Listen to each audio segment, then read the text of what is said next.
Hey there, sleepy wasteland wanderers. Tonight, we're diving into the haunting beauty of the Fallout universe, where broken cities whisper forgotten stories, and every shadow hides a tale of survival. I'll be your guide through these glowing ruins, sharing quiet moments of hope, resilience, and the eerie calm of a world long gone. Welcome, wanderer of the Mojave, to a chronicle of choices made in darkness and the terrible weight of survival purchased with innocent blood. Tonight, we descend into Vault 11, where democracy became a weapon and every election was an execution. This is the story of America in miniature, a society that traded its soul for safety, one vote at a time, until only silence remained. So settle in, let comfort embrace you, and allow your mind to drift through these chambers of regret and revelation.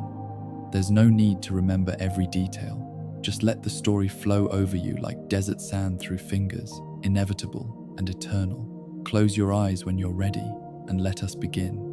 The Brotherhood of Steel made their requests with the characteristic mixture of authority and pragmatism that defined their every interaction with the outside world.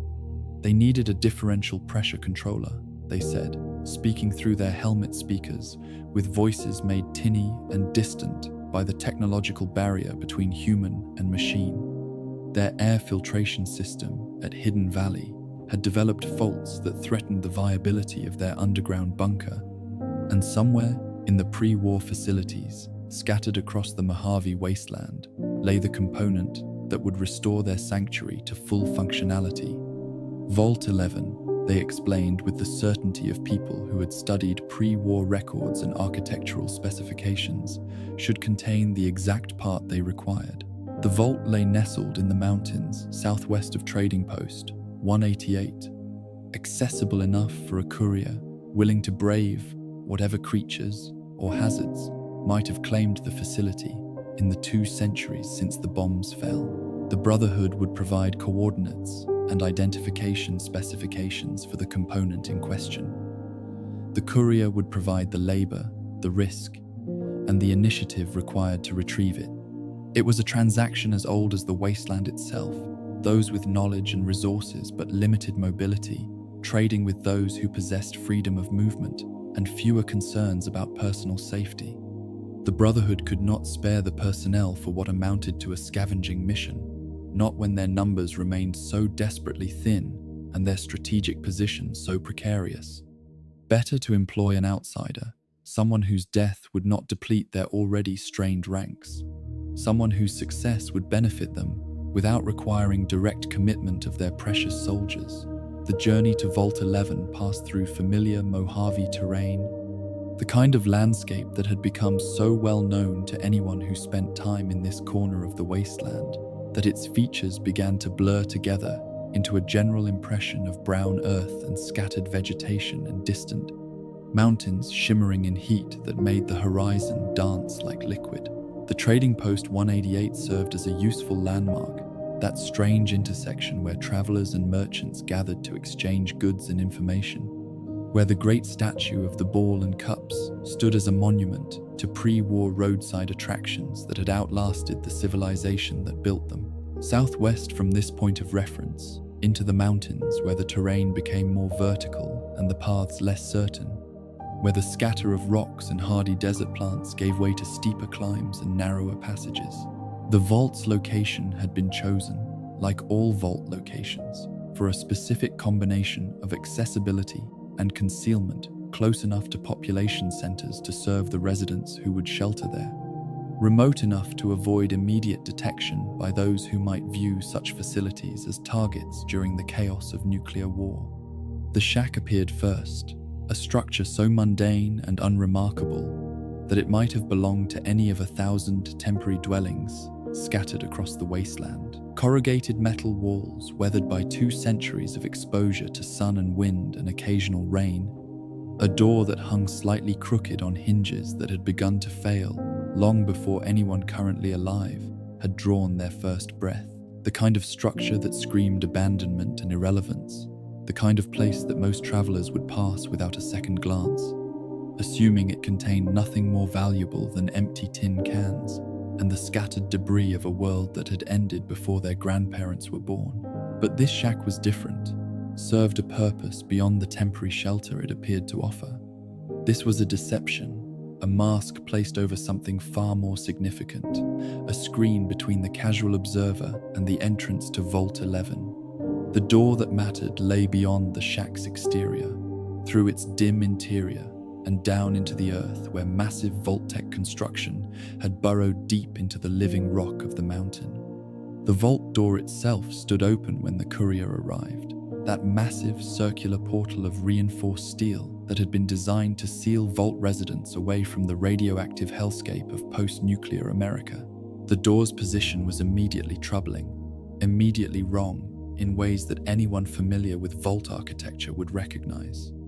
These doors were not meant to stand open, were designed to remain sealed until some predetermined moment when the vault's residents would receive the all-clear signal and emerge to reclaim the surface world. An open vault door suggested abandonment, suggested that whatever had been preserved within these walls had already been claimed or destroyed, or simply left behind by residents who no longer required the protection that vault-tech engineering had promised. It suggested stories that would unfold as the courier moved deeper into the facility, stories written in the physical evidence of catastrophe and collapse, stories that would explain why this particular vault had failed to preserve the civilization it was meant to protect. The mantises came first, those giant insects that had claimed so many abandoned structures throughout the wasteland as their hunting grounds and breeding territories. Their presence was expected, almost reassuring in its normalcy, of course. The vault would be infested with mutated creatures. Of course, the empty corridors would provide shelter for things that had evolved to thrive in the post-war world.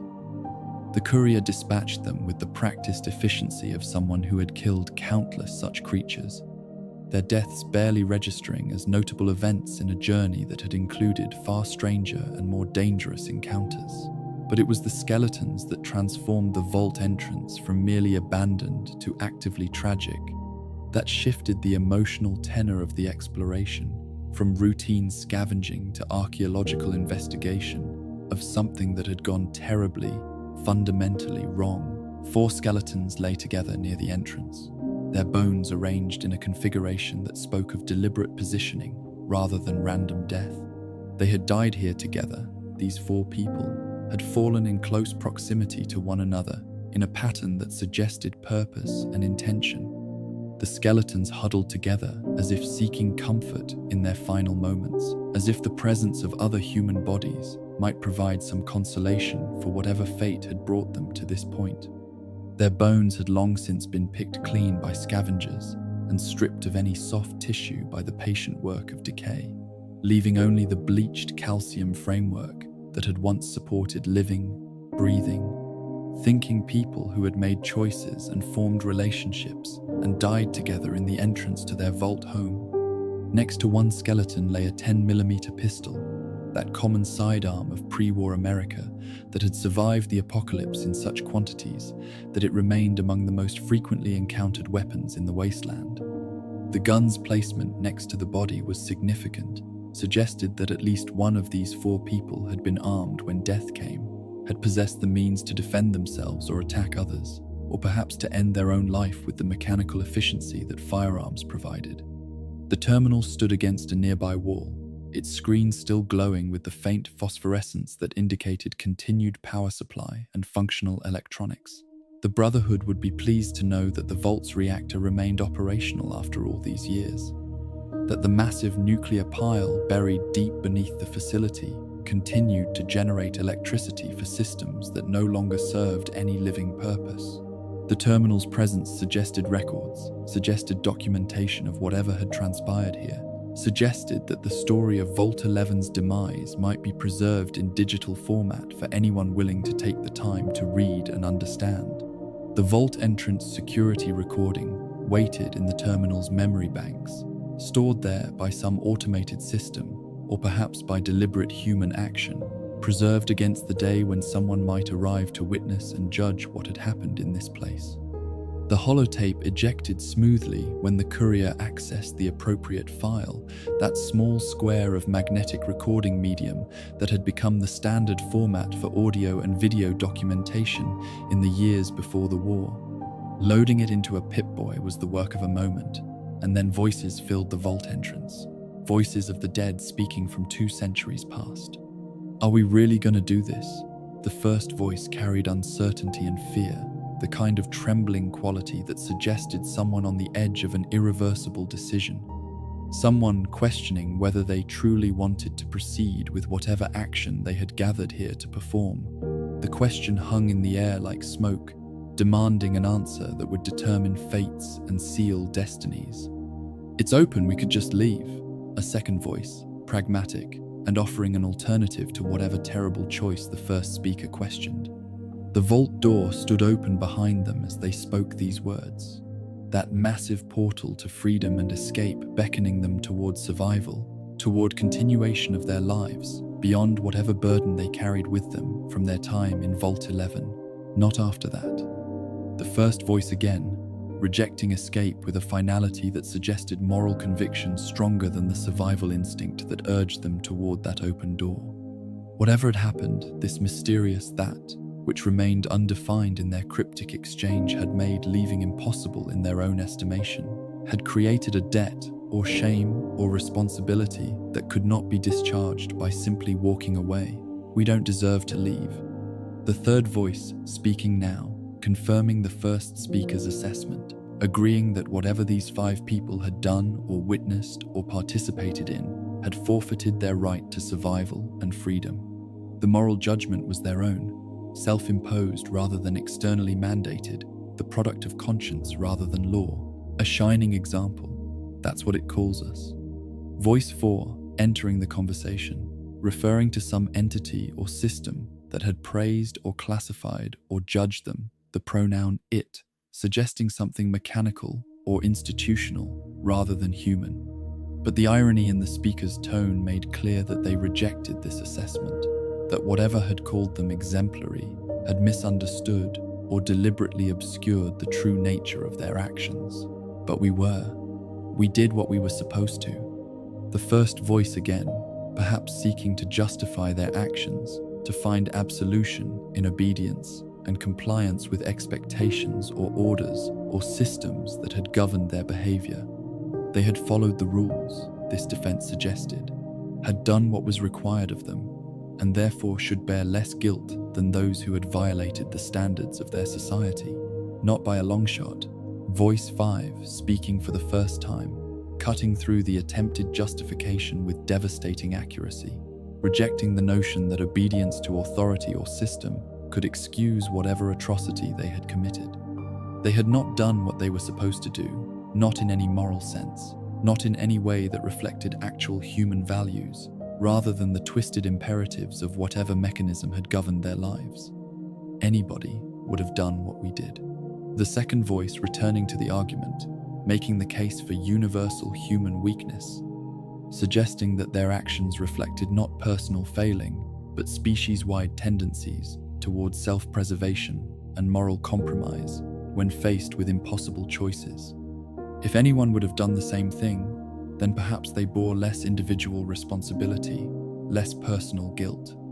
Yeah, that's exactly the problem. Voice 1, responding with the philosophical insight that transformed the conversation from mere self-justification to genuine moral reckoning. The fact that anyone would have done the same thing was not an excuse, but an indictment. Not a mitigation of guilt, but an amplification of horror. The problem was precisely that ordinary people in their situation would commit terrible acts, that human nature contained the capacity for atrocity when properly manipulated or threatened or given social permission. Now let's get on with this. I'll go first. Voice 3, moving toward action, toward the conclusion of whatever suicide pact or execution ritual they had gathered here to perform. The willingness to go first suggested leadership or courage, or perhaps just desperation to end the conversation and face whatever death they had chosen. Wait, people should know what happened. Voice 1 interrupting again, arguing against the others' apparent desire for their story to die with them, insisting that someone, somewhere, should learn what transpired in Vault 11 and understand the lessons that their tragedy might teach. The appeal to posterity, to education, to the possibility that future humans might benefit from knowledge of past failures. Learn from it, continuing the thought, making explicit what had been implied in the previous statement. Their deaths might have meaning if others could study their mistakes and avoid repeating them. If the horror they had participated in could serve as warning, rather than simply adding to the wasteland's uncounted tally of forgotten tragedies. If there's anyone out there at all, a note of despair entering the voice, acknowledging the possibility that the war had been so total, the destruction so complete, that no one remained to learn or benefit or even witness. They might be leaving a message that would never be received, creating a record that would crumble to dust unread. I hope they never have to find out. Voice 2 or 3, it was difficult to distinguish them in the recording's compressed audio, expressing the contradictory wish that humanity might survive, but never face the choices that Vault 11's residents had confronted. Better ignorance than knowledge purchased through experience of such horror. Ready, Harry? A name at last, one member of this group identified as they prepared for whatever came next. The question marked the transition from discussion to action, from contemplation to implementation of their shared decision. Yeah, Harry's response, brief and resigned, accepting what must come. No, wait. Voice 1's final protest, perhaps reconsidering, perhaps still hoping to convince the others to choose differently, to leave rather than die, to trust that survival might be more important than their shame. Oh God, the words barely audible, lost beneath the sound of gunfire that erupted with shocking suddenness, cutting off whatever plea or argument Voice 1 might have continued to make. The shots came in rapid succession, too quick for suicide, too coordinated to be accidental. Bang, bang, bang, bang, 4 distinct reports from what sounded like the same weapon, 4 bullets finding 4 targets in the space of perhaps 2 seconds. This was not 4 people, each taking their own lives in synchronized timing, not a group suicide executed with individual agency. This was one person shooting 4 others, eliminating them with the practiced efficiency that suggested military training or extensive experience with firearms. But who had fired? Voice 1 seemed the most likely candidate, the person who had argued most strenuously for leaving, for surviving, for ensuring that someone lived to tell the story of Vault 11. Had the other 4 attempted to force him to die with them, to prevent him from leaving and sharing their shame with the outside world? Had he defended himself by shooting them first, killing them to preserve his own life and his mission to bear witness? Or had Voice 1 been among the victims, shot down by someone else in the group who disagreed with his desire to make their story public, who preferred that Vault 11's secrets die with its last residents? The holotape provided no clear answer, only the evidence of violence and the certainty that at least one person had survived this encounter long enough to drop the gun and walk away, leaving 4 bodies and 1 weapon behind, as silent testimony to the Vault's final tragedy. The propaganda posters began appearing on the walls as the courier moved deeper into Vault 11. Those bright splashes of color and urgent text that had characterized pre-war political campaigns and apparently continued to serve the same purpose in the enclosed world of Vault society. But these posters carried a strangeness that immediately distinguished them from the familiar electoral materials of old America, a quality that suggested something had gone deeply wrong with the democratic processes they represented. Rumors about Haley are baseless. Vote Stone for overseer. The message seemed straightforward enough at first glance, the kind of defensive campaigning that attempted to discredit smear tactics while promoting a preferred candidate. But why would baseless rumors require such prominent rebuttal? And why did other posters seem to contradict this defense? Don't vote Glover. His family needs him. A strange appeal to sympathy, asking voters to spare a candidate from victory rather than to grant it to him. Political campaigns were meant to accumulate votes, not discourage them, yet this poster explicitly urged the electorate to reject its nominal subject. Haley is a known adulterer, and communist sympathizer. The rumor that the other poster had dismissed as baseless, here presented as established fact, decorated with the kind of aggressive rhetoric that pre-war Red Scare politics had employed to destroy careers and reputations. The contradiction was immediate and jarring. Were the rumors baseless, or was Haley actually guilty of these offenses that Vault Society apparently considered disqualifying? Elect Haley for overseer, yet another poster supporting the same person that the previous sign had attempted to destroy with accusations of adultery and communist sympathies. The political messaging had become incoherent, attacking and defending the same candidate in adjacent posters, creating an impression of chaotic desperation rather than organized campaigning. "I hate Nate." Simple graffiti scrawled across another campaign poster, the kind of crude political vandalism that appeared in every election cycle since humans had first learned to write. But the vehemence of the message, combined with the other strange electoral materials, suggested that whoever Nate was, he had inspired strong negative reactions from at least some Vault residents. The pattern that emerged from these contradictory posters painted a picture of an election that had consumed Vault 11 during whatever crisis led to its abandonment and the death of those 4 people at the entrance. This had not been a normal democratic process, not the orderly transfer of power that Vault-Tec had presumably intended when they built governance structures into their underground societies. This had been something twisted and desperate, an election where candidates campaigned against themselves and voters were urged to reject rather than support the people whose names appeared on the ballot. The clinic told a story of catastrophe through the language of medicine and violence, that universal vocabulary of blood and bone that required no translation across centuries or cultures. Bodies lay on examination tables in various states of dismemberment, their bones scattered or arranged in ways that suggested they had died of traumatic injuries and been brought here for treatment that came too late or proved insufficient to save them. The blood splatter on tables and floor had long since dried to brown stains, but its patterns remained readable to anyone familiar with the physics of violence arterial spray, suggesting massive hemorrhage. Spatter patterns indicating the location and angle of wounds. The sheer quantity of blood speaking to injuries that no amount of medical intervention could have reversed. Some of the bodies on the tables had been partially treated, their wounds dressed with bandages that still clung to ancient bone, their limbs positioned as if for surgery or examination. The clinic had been functioning when these people died, had been attempting to save lives and heal injuries, according to the protocols of medical practice that had survived the transition from pre-war civilization to Vault Society.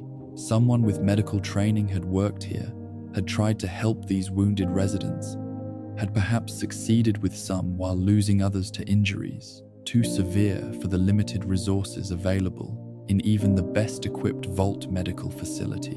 But other bodies had been left untreated, lying where they fell or were deposited, waiting for attention that never came because the clinic staff had themselves become casualties, or fled, or simply run out of time before the Vault's final collapse. These untended dead spoke to the sudden acceleration of whatever crisis had destroyed Vault 11, the point at which normal social functions ceased and pure survival became the only consideration.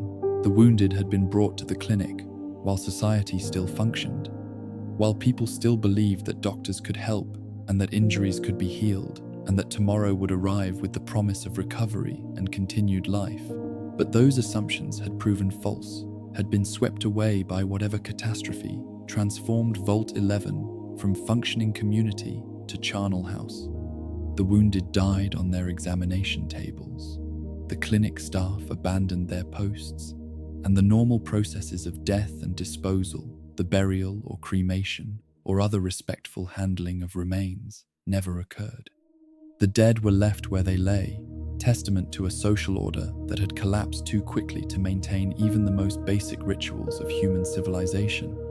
The bathrooms presented a striking contrast to the death and destruction visible elsewhere in Vault 11, notable not for what they contained, but for what they conspicuously lacked.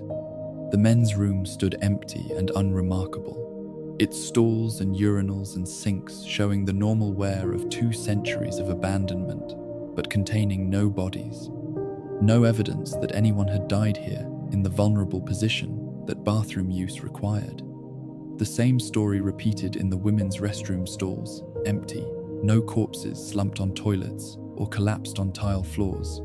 Nothing to suggest that death had come to people engaged in the mundane biological functions that every human required multiple times per day. The absence was significant precisely because it departed from the pattern typically observed in areas destroyed by sudden catastrophe. Nuclear strikes, those instantaneous deliverers of death that had ended the old world in flames and radiation, killed people wherever they happened to be when the bombs fell. The archaeological record of pre-war destruction included countless examples of bodies found in bathrooms, the unfortunate souls who had been answering nature's call when atomic fire consumed their cities. Radiation and blast waves did not wait for convenient timing, did not pause to allow people to finish private business before annihilating them. But Vault 11 showed no such pattern of random death, no indication that people had been caught unaware by external disaster. The empty bathrooms suggested that whatever killed the vault's residents had been internal rather than external, social rather than environmental, the product of human choices and actions rather than natural catastrophe or enemy attack. The people of Vault 11 had not been killed where they sat or slept or worked by some impersonal force of destruction. They had died actively engaged in something, had been out in the corridors and common areas participating in whatever social breakdown had destroyed their community. The graffiti transformation noticed earlier took on new significance in light of the other evidence accumulating through exploration. I hate Nate had been altered to I hate Kate, the simple substitution of a single letter changing the target of the crude political message from one person to another. Nate and Kate, 2 names that suggested a relationship, perhaps spouses given the similar nicknames, certainly 2 people who had become focal points for the political tensions that the campaign posters reflected. The stairs leading down beckoned with the promise of deeper answers, more complete understanding of what had transpired here. But the courier continued exploring the current level first, following the methodical approach to vault exploration that experience had taught was most efficient. The clinic had been examined, the bathrooms noted, and the entrance where the 4 skeletons lay had provided the first cryptic clues. That left the maintenance areas and any other rooms on this level before descending to whatever waited below. The classroom appeared through the next door, its desks and chairs arranged in the familiar pattern of pre-war educational facilities, the kind of space where Vault children would have learned their lessons and absorbed the values that Vault Tech wanted to instill in the next generation. But the room stood empty of bodies or signs of struggle, notable only for the public terminal that waited against one wall, its screen glowing with the same persistent power that kept all of Vault 11's systems functioning despite 2 centuries of abandonment. The terminal held 3 entries that appeared on every computer system throughout the vault, documents that had been distributed widely enough to suggest they represented important information about Vault society and governance. The first was titled Vault 11 Election Guide, authored by Roy Gottlieb, who identified himself as both the chairman of the coalition of the Vault 11 voting blocks and the president of the Justice Bloc positions that suggested significant political power within the Vault's social structure. Roy's guide carried the subtitle, The Dweller's Official Guide to Obtaining Overseers Democratically, condensed into the acronym Do Good in what might have been intended as inspiring wordplay, but came across as forced and slightly sinister given the context of the abandoned vault and the mysterious deaths at its entrance. The document presented itself as a neutral voting guide, the kind of informational material that democratic societies produce to help citizens make informed electoral choices. But the content of the guide revealed a situation far stranger than any normal election. 3 candidates were profiled: Henry Glover, Donna Haley, and Nathan Stone, and each of their statements read less like appeals for support than desperate pleas to be rejected by the electorate. Henry Glover's profile began conventionally enough. introducing him as a devoted husband and father of 6 beautiful children, detailing his pride in his oldest son Sam's honor roll achievement, and his youngest son Henry Jr.'s first word being daddy, the kind of humanizing biographical information that candidates typically use to create emotional connections with voters. But then Glover's statement took a bizarre turn, asking voters to think of their own children, then to think of Sam and Henry Jr., to picture their faces, and then to vote for Nate Stone instead of him. A father was using his own children as emotional leverage not to gain votes, but to redirect them toward another candidate, sacrificing his own electoral chances by making himself too sympathetic to vote against. The logic was inverted, backwards, suggesting that being elected overseer was something to avoid rather than to seek. Donna Haley's statement addressed rumors that she was an adulterer and a communist sympathizer, denying them as vicious lies spread by desperate opponents. But then, she too reversed the expected trajectory of campaign rhetoric, admitting that she was grossly underqualified for the overseer position, that both of her opponents were far more deserving, that voters would be hard-pressed to find a worse candidate than herself, and that she could promise her administration would be a disaster. Why would any candidate deliberately sabotage their own campaign with such admissions, unless being elected represented a fate worse than being rejected? Nathan Stone's statement dispensed with the pretense of wanting the position entirely, calling the entire situation ridiculous, stating that he shouldn't even be a candidate and wouldn't be except for all of the dirty backroom politics going on around here. He condemned the entire electoral process as sickening and told the voters they should all be ashamed. His was the voice of moral outrage against a system that had become corrupted beyond recognition, though the nature of that corruption remained unclear from his brief, angry statement. The endorsements listed for each candidate added another layer of strangeness to the political situation. Henry Glover was endorsed by the Utilitarian Bloc, the Divine Will Bloc, and the Allied Service Workers Bloc, 3 of the voting blocs that Roy Gottlieb's introduction had referenced as composing the coalition that governed Vault 11. Donna Haley had the support of the Human Dignity Bloc and the United Vault Technicians Bloc. Nathan Stone's sole endorsement came from the Justice Bloc, the same organization that Roy Gottlieb led. These blocs were apparently the fundamental organizational structure of Vault 11's political system, factions or parties that endorsed candidates and mobilized votes according to their own agendas and interests. But if the blocs were truly endorsing these candidates, why did the candidates themselves seem desperate to lose?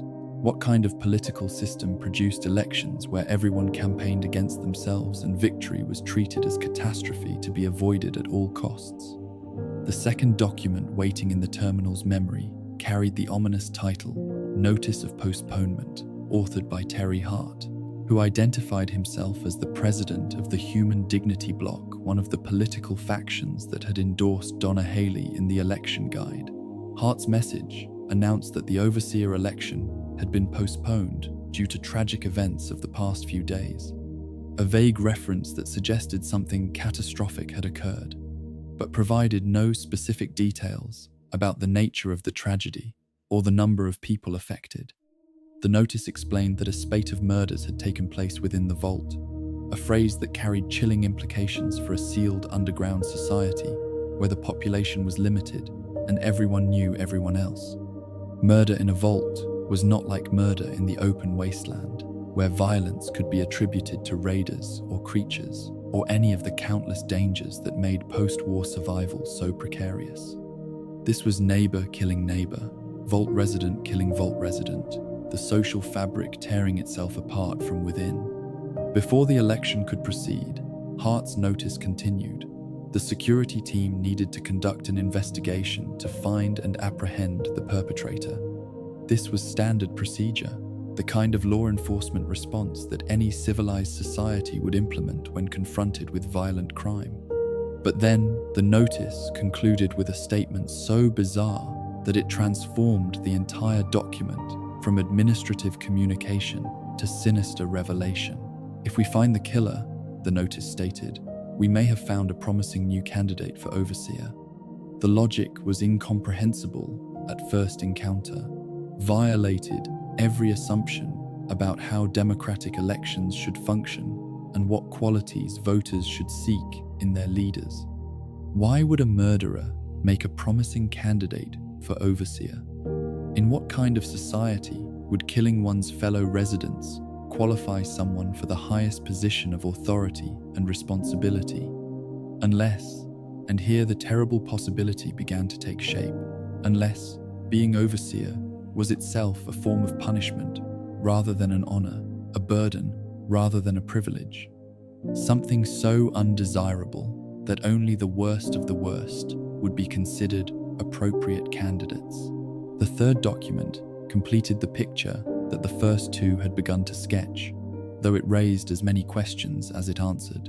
Overseer Order 745 bore the signature of Catherine Stone, whose name connected her immediately to Nathan Stone, the candidate who had condemned the entire electoral process as sickening and refused to participate in the political theatre that the other candidates had engaged in. Catherine and Nathan, Kate and Nate, the names suggested a married couple, husband and wife, bound together by love and by the twisted politics of Vault 11. Catherine Stone's order, issued with the full authority of her position as overseer, declared that the traditional selection process for choosing overseers was hereby ended, effective immediately.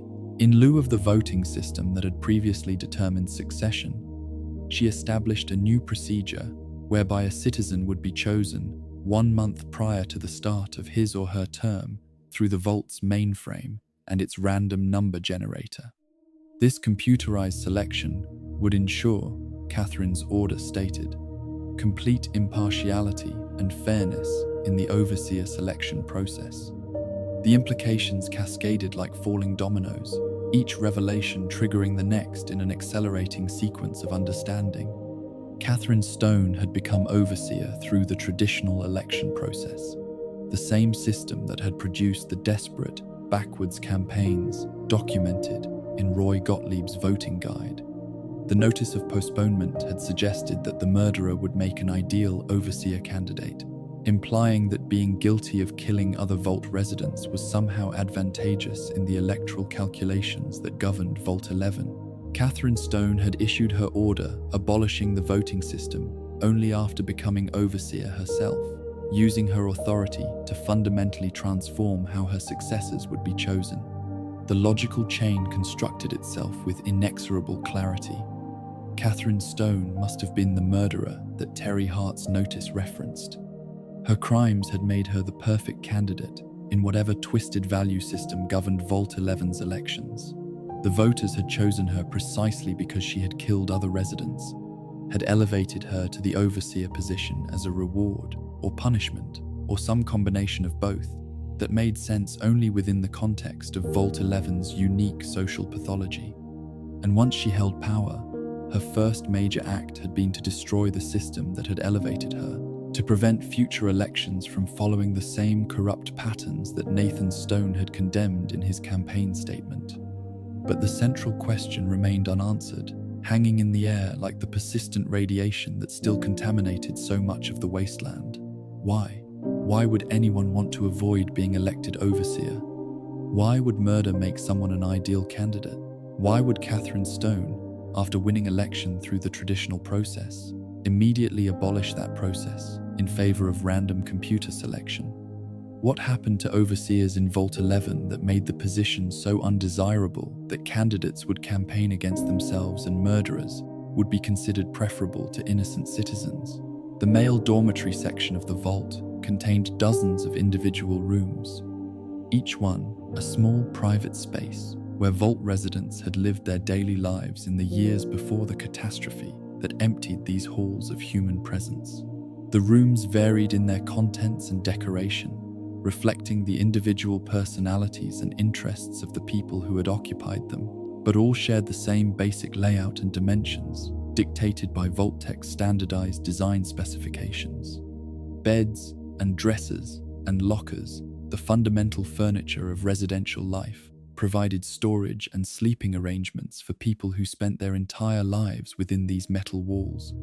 The courier moved through room after room with the methodical thoroughness that vault exploration required, opening every dresser, drawer, and locker, checking every container for useful supplies or interesting documents. The Vault 11 jumpsuits accumulated in quantity, those distinctive blue garments marked with the Vault's number in bright yellow, the kind of clothing that would be valuable to Sarah Weintraub back on the Strip for her collection of Vault memorabilia. 20 or more suits gathered in the courier's pack, their weight negligible but their cumulative value significant for anyone interested in preserving or studying pre-war Vault culture. One room distinguished itself from the others through the presence of a functional terminal, its screen glowing with active power, and its keyboard responding to touch with the familiar clicking of pre-war computer input devices. The terminal was locked, protected by a security password that prevented casual access to whatever files it contained. But next to the terminal sat a footlocker, and within that footlocker lay a small piece of paper labeled Roy Gottlieb's terminal password, the same Roy Gottlieb who had authored the election guide and led the Justice Bloc, apparently careless or arrogant enough to write down his password and store it in a container that anyone searching his room would immediately discover. The password granted access to the terminal's files, which included all the standard documents that had appeared on the public terminals throughout the Vault, the election guide, the notice of postponement, the overseer order that had transformed the selection process. But the terminal also contained a security recording, another holotape preserved in digital storage, waiting to share the voices of the dead with anyone willing to listen. The courier ejected the tape and loaded it into the Pip-Boy, and Roy Gottlieb's voice filled the empty dormitory room, arguing with an unnamed associate about Catherine Stone and her revolutionary changes to Vault society.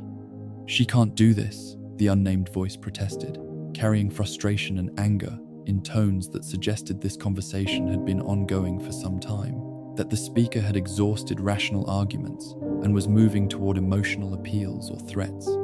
"It's done. We're done," the voice continued, implying that Catherine Stone's actions had destroyed something that the Justice Bloc valued, had ended their power or influence or control over Vault 11's political processes. "Nothing's done," Roy Gottlieb responded, his voice carrying the confidence of someone who had navigated political challenges before and believed he could do so again. "She's got the authority," the unnamed associate countered, acknowledging that Catherine Stone held the legitimate power of the overseer position and could therefore implement whatever changes she desired within the bounds of that authority. "The only thing she can't do is change her own fate," the associate continued, referencing some limitation on the overseer's power that remained mysterious but clearly significant to their discussion. "That's insane," Roy responded, though whether he was rejecting the limitation on Catherine's authority or proposing some course of action that the associate had suggested remained unclear from context. "Can't change the selection process for future overseers?" the associate asked, seeking clarification about the extent of Catherine's power, or perhaps questioning whether her order would actually survive her tenure. "I think she can," Roy answered, accepting that Catherine Stone possessed the authority to fundamentally alter how Vault 11 would choose its leaders going forward. "You shouldn't have toyed with her like that, Roy," the associate said, the words carrying weight and implication that suggested prior knowledge of some interaction between Roy and Catherine, some manipulation or game or cruelty that had led directly to the current crisis. The statement hung in the air, unexplained but clearly significant, a reference to events that both speakers understood but that remained opaque to anyone listening to the recording without full context. "We still have the majority," Roy argued, shifting the discussion to the Justice Bloc's numerical advantage within Vault 11's political system. The fact that they commanded more votes than any other single bloc and could therefore theoretically control outcomes if the voting system remained in place. "We don't vote for anything anymore," the associate shot back, pointing out that Catherine Stone's random selection process had eliminated the very mechanism through which the Justice Bloc's majority could be exercised. Their numbers meant nothing if elections no longer occurred, if the computer chose overseers without reference to political organization or factional loyalty? I'm not talking about voting, Roy said, his tone shifting to something darker and more ominous. What then? The associate demanded, asking Roy to articulate whatever alternative he was proposing to replace the electoral politics that had sustained the Justice Bloc's power. You want us to sit in a hunger strike, the associate continued, suggesting a form of passive resistance that might pressure Vault leadership to reverse Catherine Stone's changes. Not exactly, Roy replied, dismissing the hunger strike suggestion as insufficiently aggressive for whatever he had in mind. Maybe a march into her office with torches and pitchforks, the associate offered, escalating from passive to active resistance, from hunger strike to direct confrontation with the overseer. The imagery was medieval, revolutionary, suggesting mob violence and the overthrow of established authority through physical intimidation or force. Yes, Roy confirmed, accepting this characterization of his proposal, acknowledging that he was indeed suggesting something that could reasonably be described as armed uprising. Come on, I mean what? Start a revolution? The associate asked, seeking confirmation that Roy Gottlieb, president of the Justice Bloc, chairman of the coalition of voting blocs, was actually proposing violent rebellion against Catherine Stone's administration. Klaus, don't, Roy said, using a name for the first time and revealing the identity of his conversation partner as someone called Klaus, presumably another member of the Justice Bloc leadership. How else does this end, Roy? Klaus asked, pushing for Roy to articulate his endgame, to explain what outcome he hoped to achieve through revolution beyond simply removing Catherine Stone from power. All we have to do is wait until someone from Justice Bloc gets big draws here, Roy argued, suggesting that patience was the better strategy, that eventually the random selection process would choose a Justice Bloc member as overseer, and they could then reverse Catherine Stone's changes. Then we change the law back, he continued, outlining a plan to restore the voting system once they controlled the overseer position. There won't be any blocks after the new overseers picked tomorrow, Klaus countered, pointing out that Catherine Stone's changes threatened the very existence of the political factions that had defined Vault 11's social structure. Everyone's going to run for their own horn by the time we reform, he predicted, suggesting that the blocks would dissolve as individual self-interest replaced collective political organization. Who knows if the blocks will still be in the majority, Klaus concluded, recognizing that even if the Justice Bloc reformed, they might no longer command the numerical advantage that had sustained their power. We can hold the bloc together, Roy insisted, expressing confidence in his ability to maintain Justice Bloc cohesion despite the changes Catherine Stone had implemented. You don't know that, Klaus shot back, rejecting Roy's certainty as unfounded optimism. Besides, what if the computer picks you? Klaus asked, raising the question that made Catherine Stone's reform so personally threatening to every Vault resident. What if it picks me? He continued, acknowledging that he too faced the risk that had previously been manageable through political maneuvering, but now hung over everyone with equal probability. And your solution is to start shooting? Klaus demanded, seeking to understand Roy's proposed response to being randomly selected as overseer. Not if we don't have to, Roy replied, leaving open the possibility of violence while suggesting it might be avoidable. Look, we arm up, we go to the lower floors, take some strategic targets, Roy outlined, describing the beginning stages of an armed insurrection designed to seize control of vital Vault systems. The water, just associate our story over to us, he continued, planning to control the water supply and use it as leverage to force Vault residents to accept Justice Bloc demands. The other blocks won't support it, Klaus warned, predicting that the other political factions would oppose a Justice Bloc coup rather than joining it. They're tired of us having the power we have, he explained, acknowledging that the Justice Bloc's dominance had created resentment among the other blocks. We have the majority, we don't need them, Roy countered, returning to his faith in numerical advantage. This is enough, Klaus said, perhaps referring to the conversation itself or the plan Roy had outlined, suggesting that they had discussed the matter sufficiently and needed to move to decision or action. "Oh boy, they'll fight back," Roy said, his tone suggesting he anticipated violent resistance from the other vault residents. "Hello, I tested so," Klaus responded, the words slightly garbled in the recording, but carrying the sense of having predicted this very scenario, of having warned Roy that revolution would provoke counter-revolution. The holotape ended there, leaving the outcome of their debate uncertain, but the threat of violence clear and immediate. The security terminal in the armory section provided the final piece of the puzzle, the document that explained why Catherine Stone had become a murderer and why the Justice Bloc had targeted Nathan Stone for election as overseer. The deposition of the defendant, Catherine Stone, spelled with a K rather than a C, the earlier assumption about her name corrected by this official document, had been recorded by Vault attorney Gerard Miles in what appeared to be a formal legal proceeding, complete with procedural language and careful questioning designed to establish facts for the record.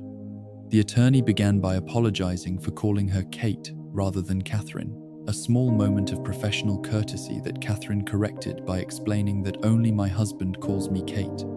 The intimacy of the detail was striking, revealing the emotional core beneath the legal formality, the love between Catherine and Nate that would explain so much of what followed. Gerard Miles then directed Catherine's attention to a conversation she had allegedly had with Roy Gottlieb, the same Roy whose voice had been preserved in the holotape from his terminal, the president of the Justice Bloc who wielded such significant power within Vault 11's political structure. Catherine corrected the characterization immediately, stating that there was nothing alleged about the conversation, that it had definitely occurred exactly as she was about to describe. The attorney reminded her that it was her word against Roy's, that without corroborating evidence, the deposition would not prove anything conclusive. But Catherine seemed unconcerned with the legal implications, launching into her account with a directness that suggested she had accepted whatever consequences would follow from her testimony. Roy had told her, Catherine explained, that her husband's name had come up in meetings of the Justice Bloc leadership, that they were planning to endorse Nathan Stone as their candidate for overseer in the upcoming election. Roy wouldn't say why they had targeted Nate specifically, Catherine continued, but she had known the real reason, even without being told explicitly. Her husband made a regular poker game with some of them, and he'd been on a winning streak lately, she testified, revealing the petty, vindictive motivation behind a decision that would determine whether Nathan Stone lived or died. The Justice Bloc leadership, these men who controlled the political machinery of Vault 11 and determined which residents would be sacrificed to whatever fate awaited overseers, had decided to nominate Catherine's husband for election because he had been winning too consistently at cards. They were trying to punish him for beating them at poker, Catherine stated, her voice presumably carrying the outrage and disgust that such a revelation would naturally provoke. The casual cruelty of it was staggering, condemning a man to whatever doom awaited overseers, not for any crime or moral failing, but simply because he had demonstrated superior skill at a recreational card game. But Roy Gottlieb had offered Catherine an alternative, she testified, invited her into his office, and explained that he could prevent the Justice Bloc from endorsing Nathan Stone. The price for this protection would be sexual favors, Catherine stated, the clinical term failing to capture the horror of what Roy had demanded. Not just from Roy himself, she clarified, but from the entire Bloc leadership and all of their friends, she added, expanding the circle of violation to include an undefined number of Justice Bloc members and associates who would receive access to Catherine's body as part of this political bargain. Gerard Miles's shock was evident even in the summary format of the deposition. "And you agreed?" he asked, unable to conceal his disbelief that Catherine would consent to such an arrangement. "What choice did I have?" Catherine responded, her answer carrying the weight of impossible decisions and the ruthless calculation of someone trying to save the person she loved. They had the majority, she explained, acknowledging that the Justice Bloc's numerical advantage meant they could nominate whomever they wanted, regardless of what other blocks or individual voters might prefer. The arrangement had continued for about a month, Catherine testified, a time frame that transformed a single act of coerced sex into an extended campaign of systematic gang rape disguised as political negotiation. For 30 days, Catherine had endured repeated violation by multiple men who used their political power to extort sexual access to her body, who treated her not as a human being with rights and dignity, but as a resource to be exploited and consumed for their pleasure and power. She had submitted to this abuse because the alternative was watching her husband be elected overseer and face whatever terrible fate awaited those who held that position.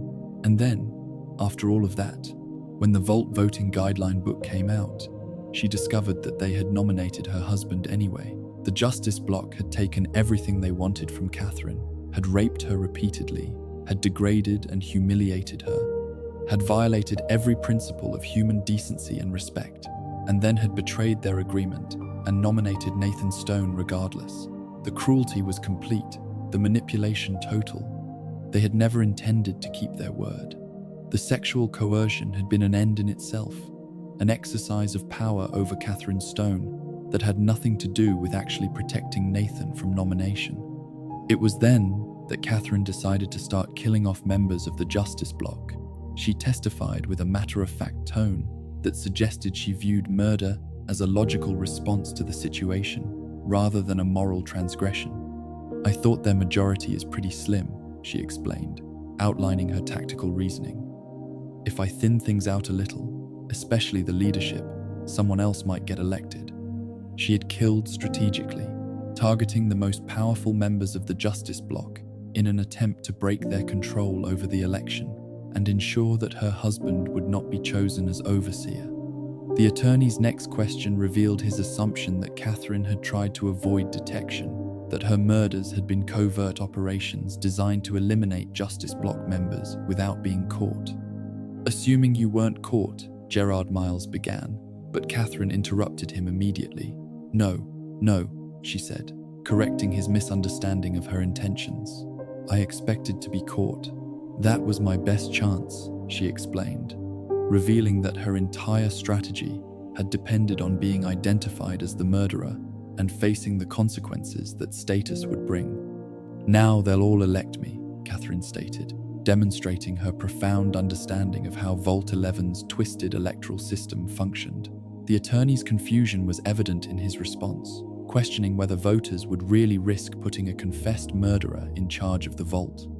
"She says they have to pick somebody and live with their reasons," Catherine answered, her insight into human psychology proving devastatingly accurate. "You just wait and see," she concluded, and the presence of Overseer Order 745 at the bottom of the terminal confirmed that Catherine Stone's prediction had been correct. She had become Overseer exactly as she had planned, elected by Vault residents who preferred to sacrifice a murderer rather than an innocent person, who found it easier to justify voting for someone who had committed terrible crimes than for someone whose only offense was being targeted by the Justice Bloc's political machinery. Catherine had saved her husband's life by becoming the most electable candidate, by making herself the person that voters could most easily bring themselves to condemn to whatever fate awaited overseers. And once she held power, she had used it to destroy the system that had enabled Roy Gottlieb and his associates to rape her and attempt to murder her husband through political manipulation.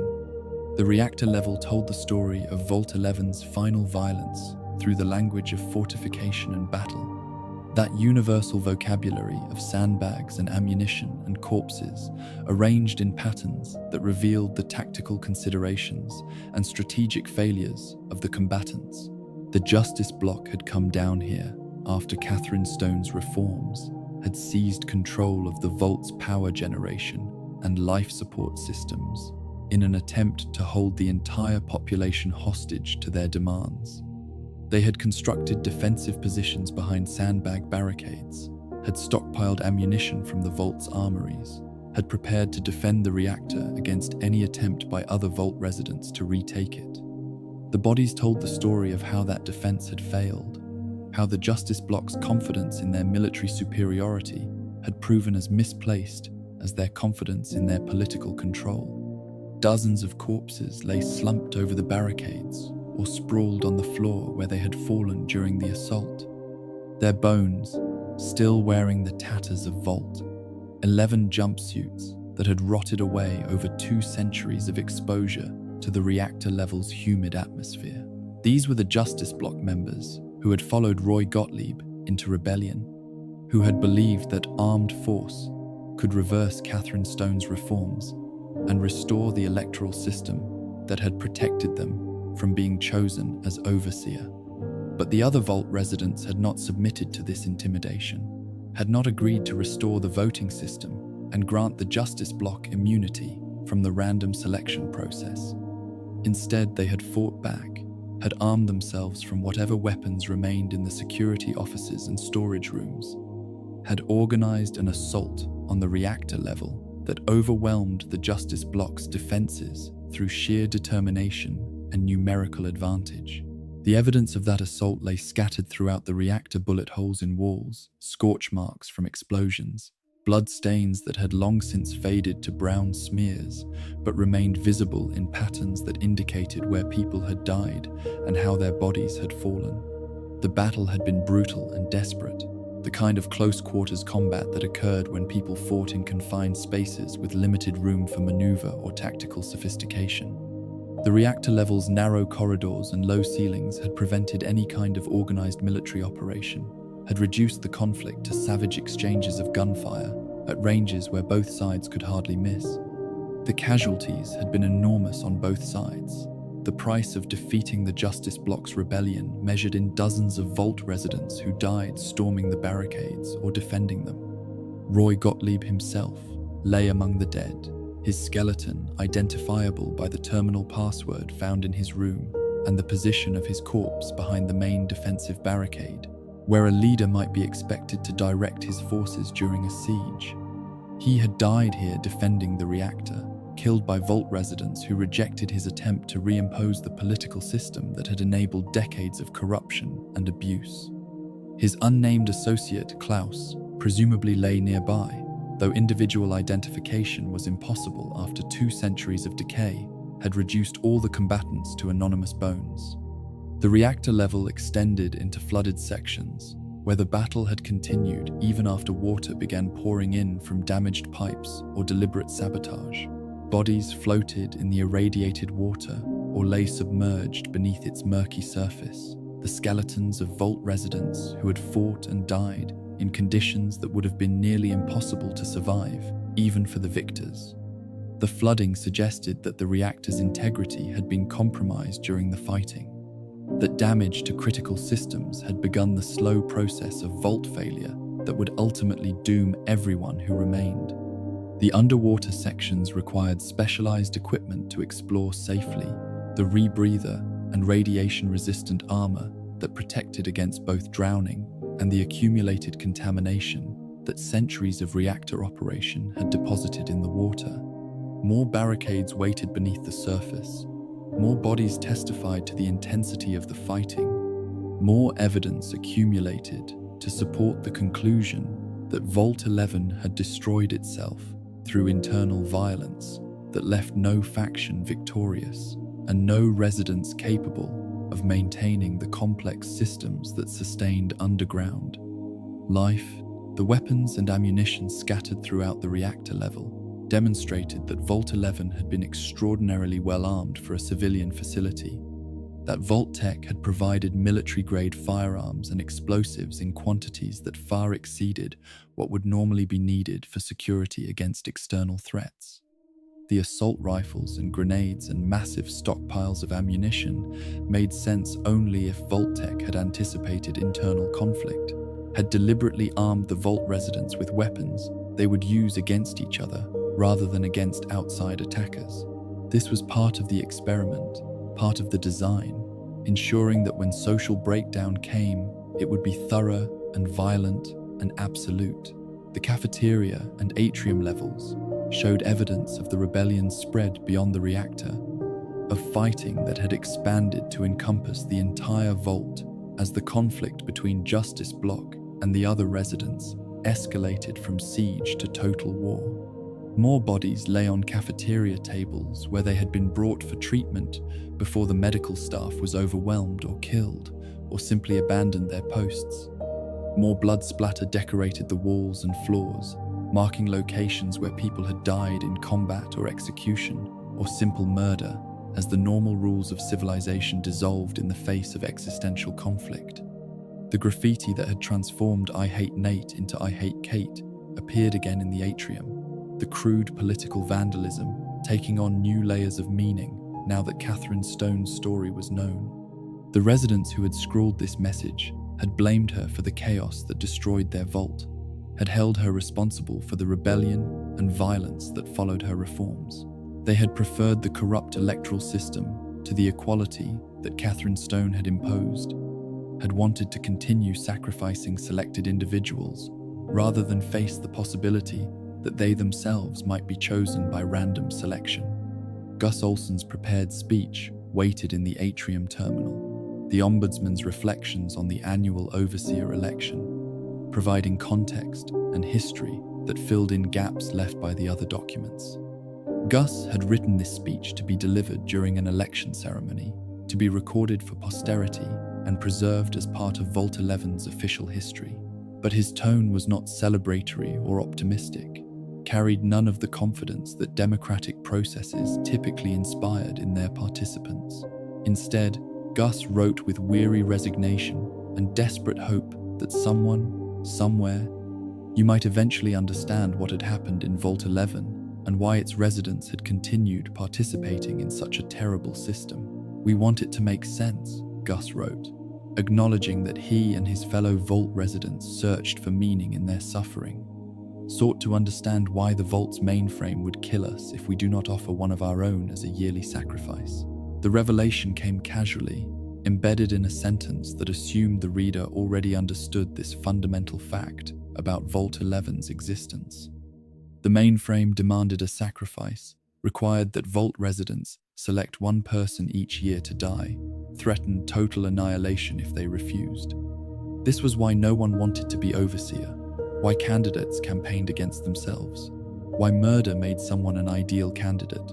The overseer was sacrificed at the end of their term, killed by the Vault's own systems as payment for the continued survival of everyone else. To fully comprehend why we continue to have these elections, Gus continued, despite the unfettered corruption that has plagued it for what must be decades by now.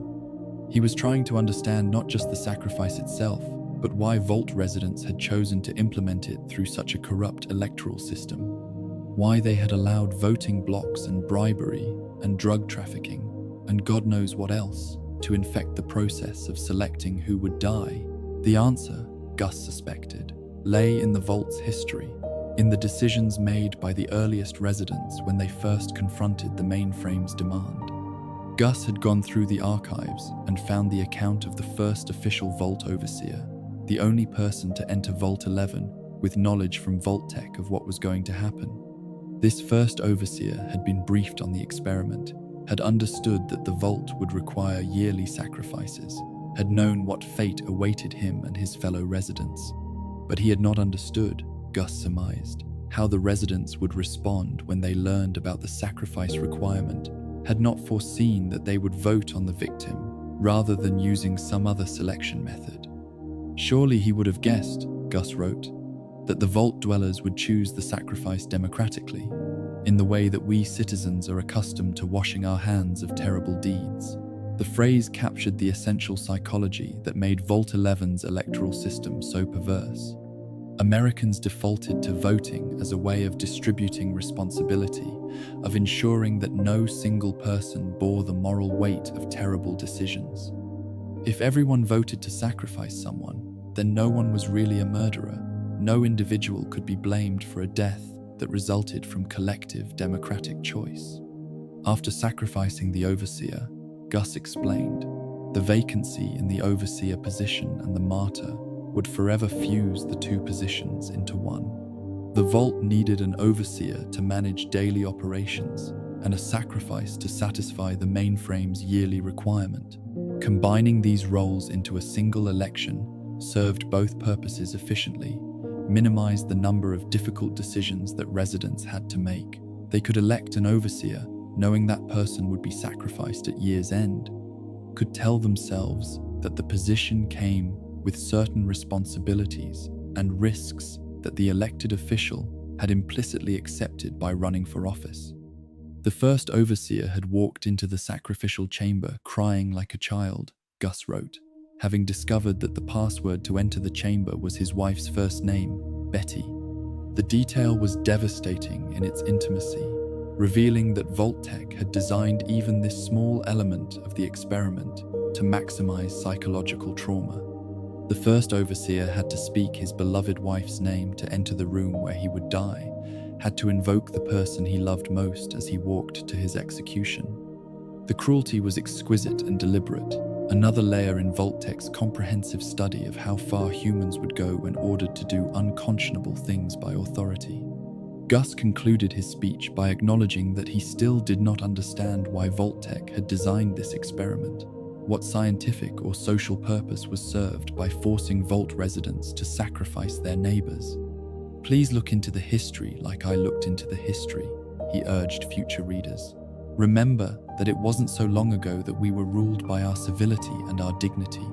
He wanted people to know that Vault 11's residents had not always been corrupt and cruel, that they had started as ordinary Americans who valued democratic principles and human rights. The transformation from civilized society to ritualized murder had taken time and pressure, had required the steady application of impossible choices until normal moral reasoning collapsed under the weight.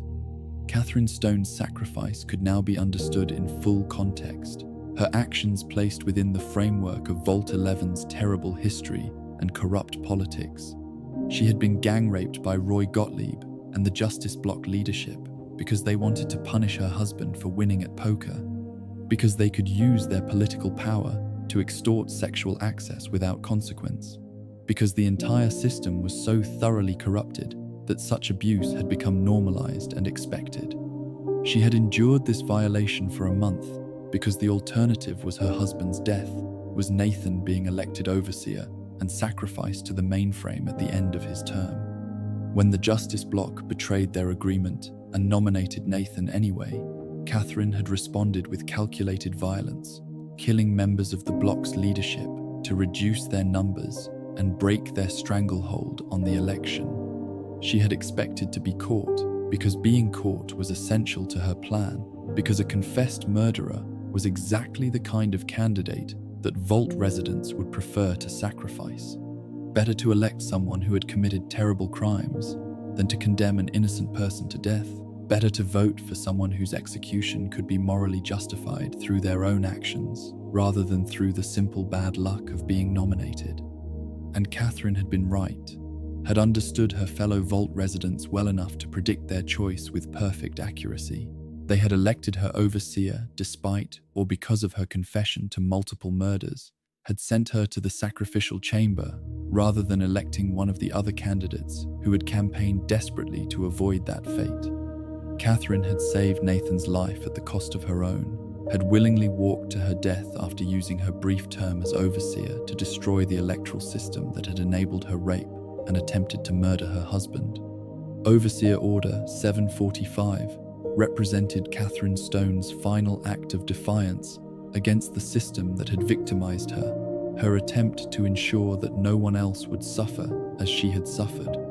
By abolishing the voting blocks and replacing elections with random selection, she eliminated the political machinery that had enabled decades of corruption and abuse.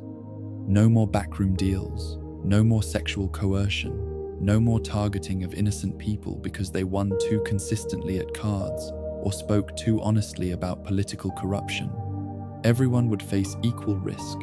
Everyone would have the same chance of being chosen as overseer and sacrificed to the mainframe. The Justice Bloc's response to this reform had been exactly what Roy Gottlieb's holotape predicted: armed rebellion, designed to seize control of the Vault and force restoration of the old system. They could not accept equality, could not tolerate a situation where they faced the same risk of sacrifice as everyone else.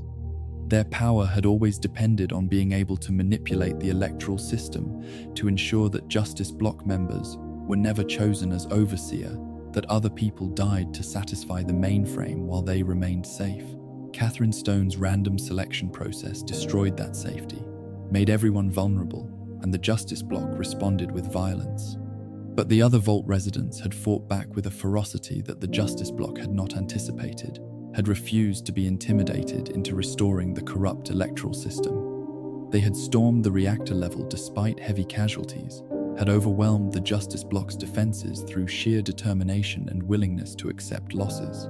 The rebellion had been crushed, but the cost had been enormous, had reduced Vault 11's population from perhaps 200 residents to fewer than 50 survivors, who faced a damaged vault with compromised systems and no clear path to continued survival. The months following the rebellion had seen the steady death of the remaining Vault residents from injuries, infections, malnutrition, and the simple inability to maintain complex systems with so few people possessing the necessary expertise.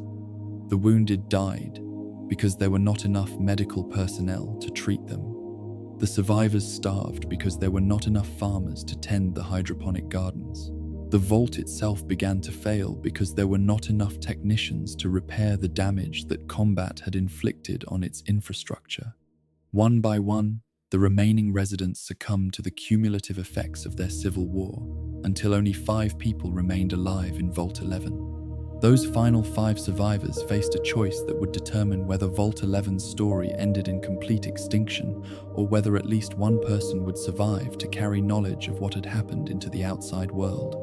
The mainframe's yearly demand continued, regardless of how many residents remained, required that another overseer be selected and sacrificed, or else the entire Vault population would be terminated. With only 5 people left, the selection would condemn 20% of the remaining survivors, would reduce their numbers to a point where continued Vault operation became impossible, even if all other factors were favorable. The 5 gathered in the atrium, where Gus Olson's speech terminal waited, where they could look out over the space that had once hosted election ceremonies and political rallies, and all the democratic rituals that Vault 11's residents had used to disguise the fact that they were voting for human sacrifice.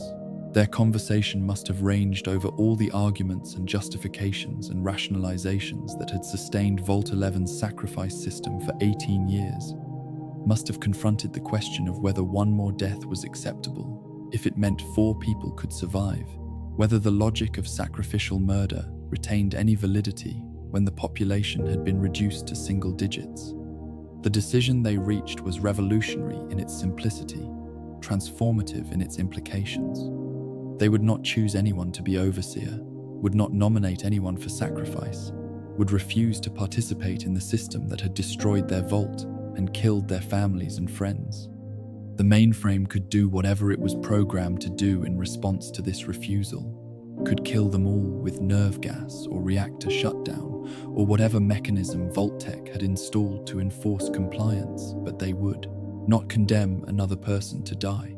After 18 years of electing overseers and sending them to the sacrificial chamber, the final 5 residents of Vault 11 chose to say no. The relief in that decision must have been overwhelming, the psychological burden lifted by finally refusing to participate in ritualized murder.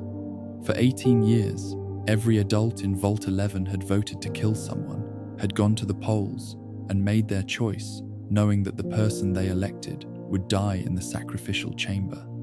They had told themselves that they had no choice, that the mainframe would kill everyone if they refused, that one death was preferable to total annihilation. They had invented elaborate justifications for why certain candidates deserved to die more than others, had created a political system that made some people valid targets while protecting others. But it had all been a lie, all been a rationalization for murder that ordinary people committed because an authority told them it was necessary. The mainframe's threat had seemed real and immediate, had created such fear that Vault residents preferred to kill their neighbors rather than risk discovery of what would happen if they refused. The first overseer had walked into the sacrificial chamber without anyone testing whether the mainframe would actually follow through on its threat to exterminate the Vault population. 18 years of sacrifice had followed from that single moment of compliance. 18 deaths that might have been completely unnecessary. The mainframe's response to the final five's refusal destroyed any remaining moral foundation for Vault 11's sacrifice system, revealed the entire experiment as exactly what Gus Olsen had suspected, a test to see how far people would go when ordered to do terrible things by authority. "Congratulations, citizens of Vault 11, the mainframe announced in a cheerful recorded message that mocked everything the Vault residents had endured. You have made the decision not to sacrifice one of your own. You can walk with your head held high, knowing that your commitment to human life is a shining example to us all. Despite what you were led to believe," the message continued, "the population of Vault 11 is not going to be exterminated for its disobedience." The words must have hit the five survivors like physical blows, each syllable another nail in the coffin of their collective sanity. The mainframe had been lying the entire time, had never actually intended to kill anyone for refusing to sacrifice an overseer, had simply been testing to see whether Vault residents would commit murder when threatened by authority. Instead, the mechanism to open the main Vault door has now been enabled, the mainframe announced, granting the survivors permission to leave the Vault they had killed to preserve. "You can come and go at your leisure," the message concluded with cheerful indifference to the suffering it had caused. "But not so fast. Be sure to check with your overseer to find out if it's safe to leave. Here at Vault Tech, your safety is our #1 priority."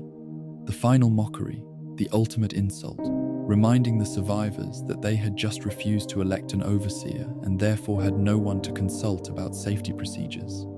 The message had been pre-recorded by Vault Tech staff before the Vault ever opened, programmed to play when residents finally refused to participate in the sacrifice system, delivered with the same corporate cheerfulness that characterized all Vault Tech communications, regardless of context or appropriateness.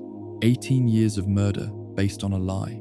18 overseers sacrificed to satisfy a demand that was never real. Hundreds of Vault residents dead in the rebellion and its aftermath, all because they had believed Vault Tech's threat and followed the mainframe's orders. The first overseer could have refused, could have tested the system and discovered that the threat was empty, could have saved himself and spared his successors by simply saying no.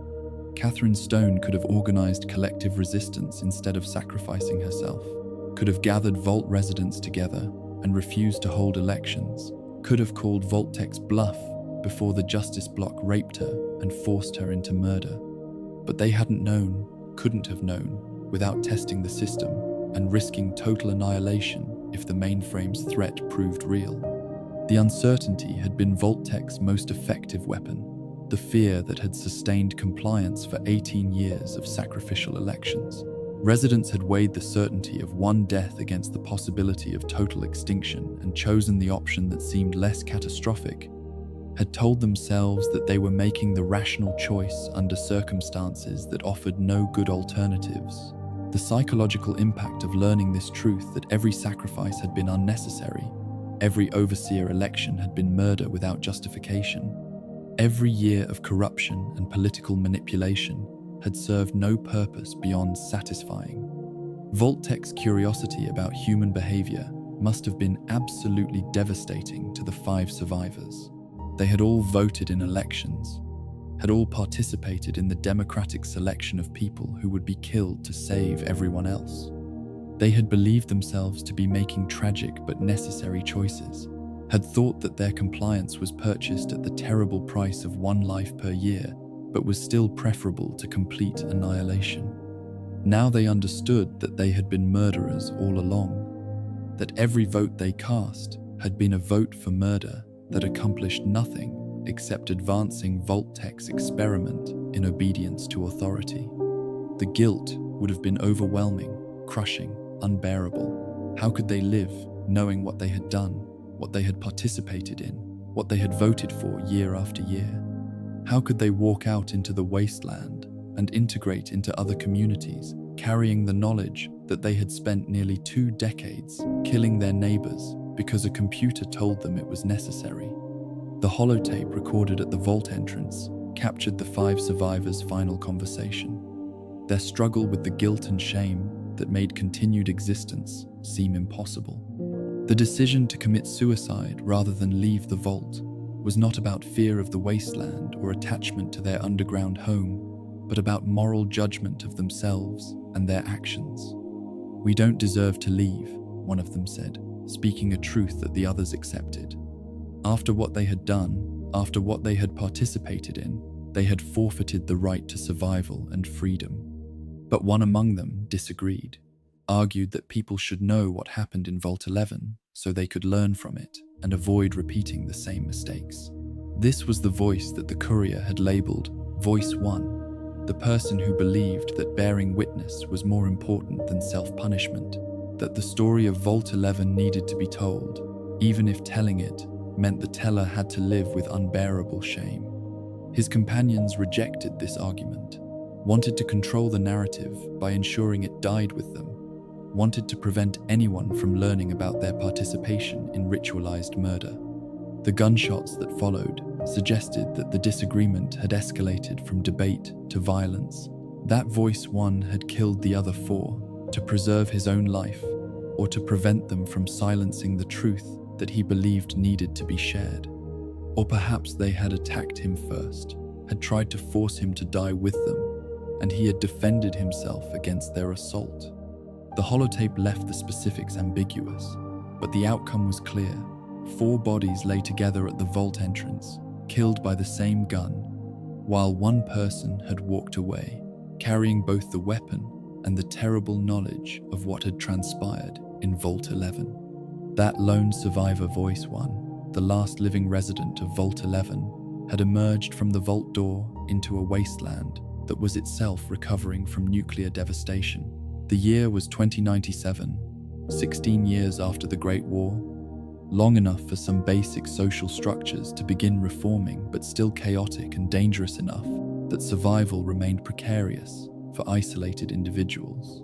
He would have carried with him only what he could salvage from the vault's remains, would have faced an uncertain future in an unfamiliar world, with no guarantee that anyone he encountered would believe his story or care about the lessons Vault 11 might teach. Did he tell anyone what happened? Did he find communities that would listen to his testimony about obedience to authority and democratic participation in murder?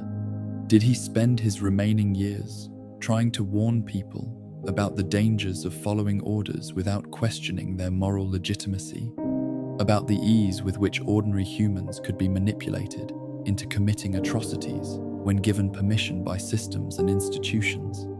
Or did the shame prove too heavy to carry? Did the guilt eventually overwhelm him? Did he survive only a few months or years before succumbing to the psychological burden of being Vault 11's final witness? History provided no answers to these questions, recorded no individual matching his description or telling stories about a vault where residents voted to sacrifice their neighbors. Perhaps he integrated into some community and lived out his life in anonymity, keeping Vault 11's secrets buried inside himself until death claimed him decades later.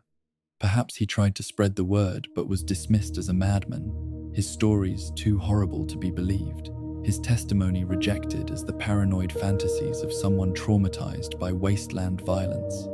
Perhaps he died within days of leaving the vault, killed by raiders or creatures or simple bad luck before he could share his knowledge with anyone.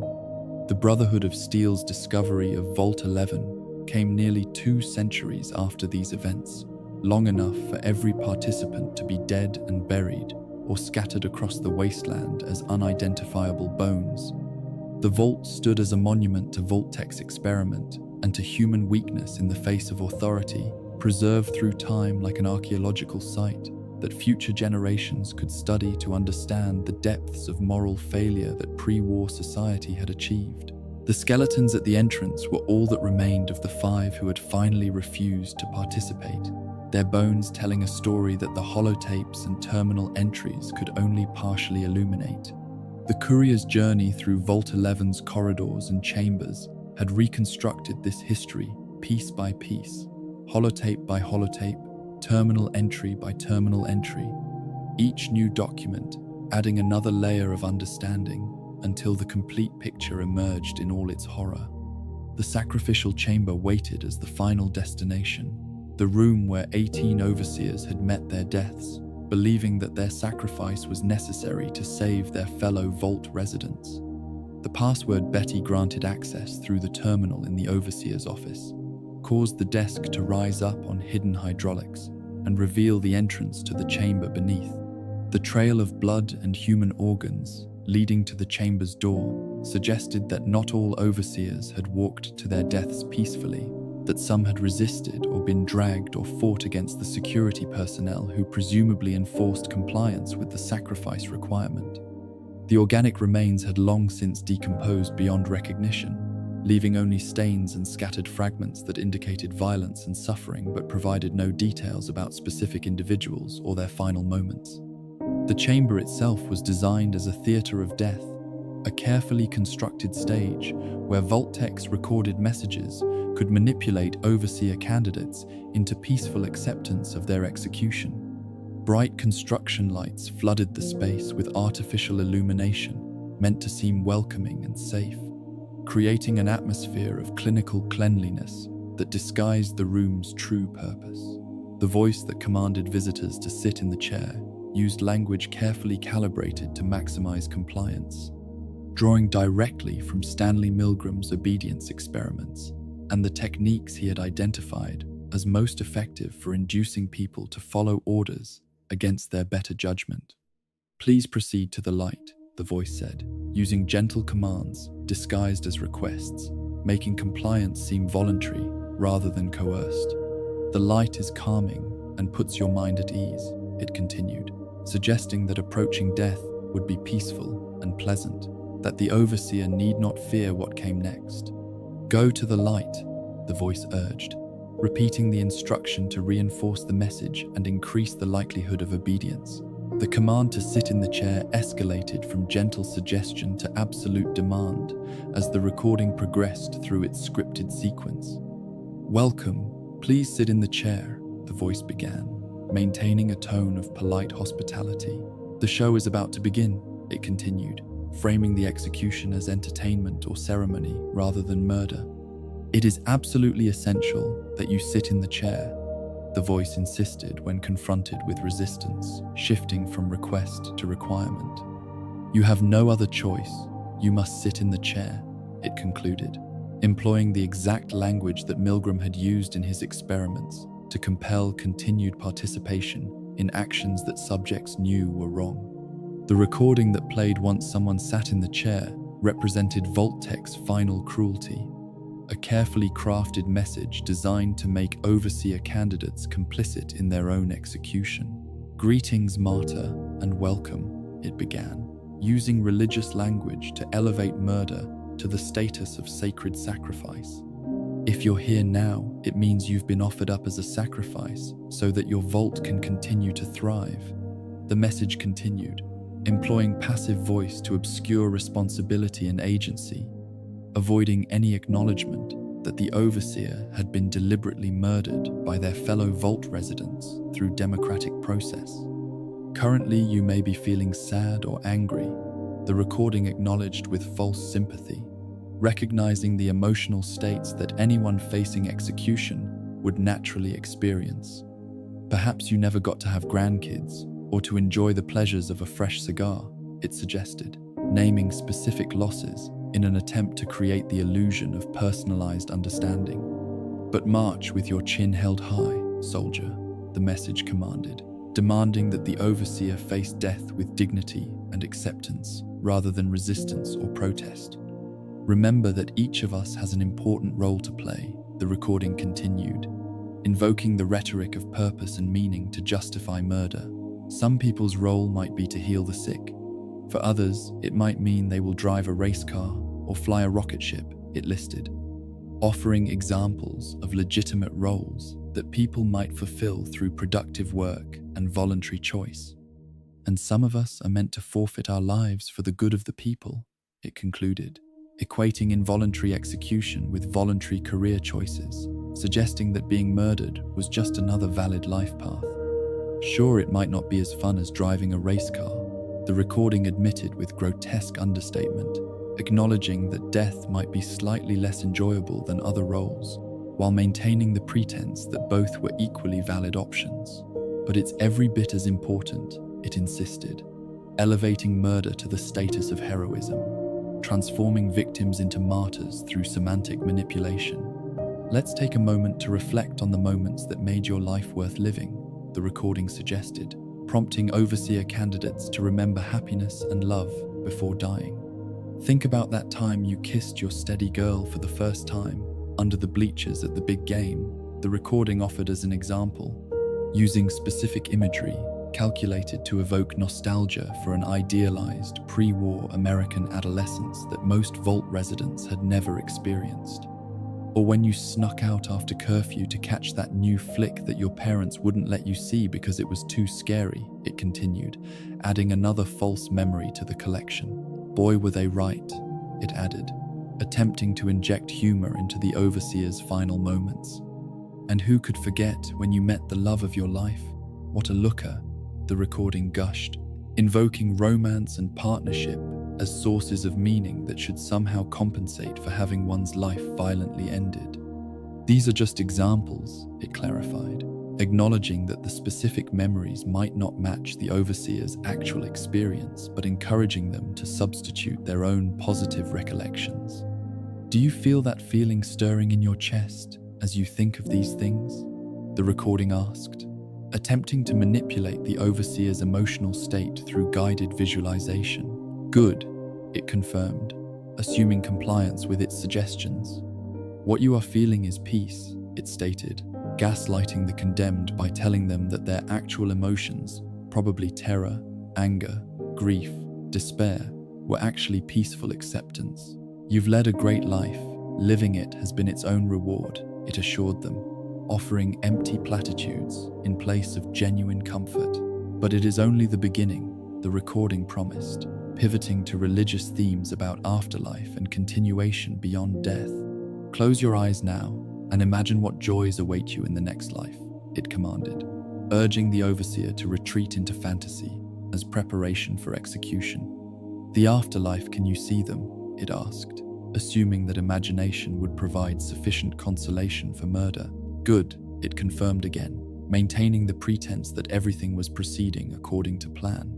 Then, the doors opened on either side of the chamber, and robots emerged with weapons ready, destroying the illusion of peaceful death that the recording had worked so carefully to construct. Robobrains and sentry bots armed with Gatling lasers and Tesla cannons poured into the room while ceiling-mounted machine gun turrets activated and began tracking targets. The overseer, who had been lulled into false calm by soothing voices and nostalgic manipulation, suddenly faced a coordinated assault from multiple military-grade combat platforms designed to kill efficiently and thoroughly. The 18 skeletons, scattered throughout the sacrificial chamber, represented the overseers who had trusted Vault-Tech's promises of peaceful death, who had sat in the chair and closed their eyes and imagined the afterlife while robots positioned themselves for maximum killing efficiency. Each set of remains told a story of betrayal and violence, of final moments spent in terror and pain, rather than the peace that the recording had promised. They had been torn apart by automatic weapons fire, their bodies shredded by bullets and energy weapons, while that cheerful voice continued playing its message about joys in the afterlife.